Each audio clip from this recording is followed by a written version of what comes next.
हां, 8वा मास आहे. मास म्हणजे महिना. प्रथम दिनी 8व्या मासाच्या आपण समस्त जमलो. प्रथम दिनी 8व्या सारिका मॅडम ऐकू येतं? हां. प्रथम दिनी 8व्या मासाच्या विचार प्रवृत्त झालो. लोकमान्य टिळक पुण्यतिथी आणि अण्णाभाऊ साठे जयंती साजरी करण्या जमलो. साजरी करण्या जमलो.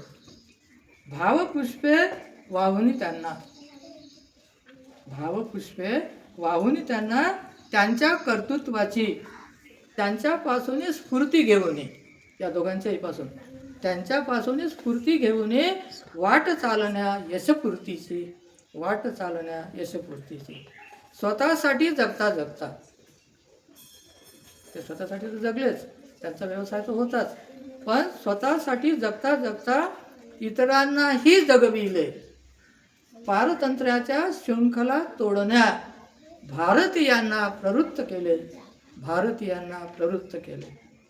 तलवारीहून तीक्ष्ण त्यांची, बघा आता, तलवारीहून तीक्ष्ण त्यांची प्रेरक प्रखर वाणी, प्रेरक प्रखर वाणी शब्द उज्ज्वल सांगून गेले.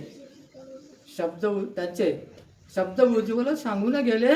त्या पारतंत्र्या जुगारुनी, त्या पारतंत्र्या जुगारुनी मनामनांचे रान चेतविले, विचार चेतविले, मनामनांचे रान चेतविले.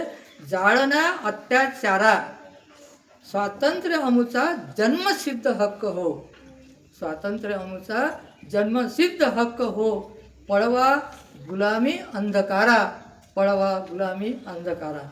भारतभूचे सुपुत्र दोघे, भारतभूचे सुपुत्र दोघे तिचं दास्यमुक्ती करण्या जगले, त्यास तिचं दासमुक्ती करण्या जगले. देशनिष्ठेची ज्योत चेतविण्या, देशनिष्ठेची ज्योत चेतविण्या दोघेही अविरत झटले, दोघेही अविरत झटले. आता शेवटचं कडवं. आज आठवू त्यांची निष्ठा. आता आपल्याला काय करायचं आहे? आज आठवू त्यांची निष्ठा, विसरून भेदभाव. आज आठवू त्यांची निष्ठा, विसरून भेदभाव. प्रांजळतेने एक होऊ नये, मतलबीपणाने नाही, स्वतःचं हित त्याच्यात फक्त राहील या हेतूने नाही, पण प्रांजळतेनं म्हणजे निष्कपटतेनं, प्रांजळतेने एक होऊ नये.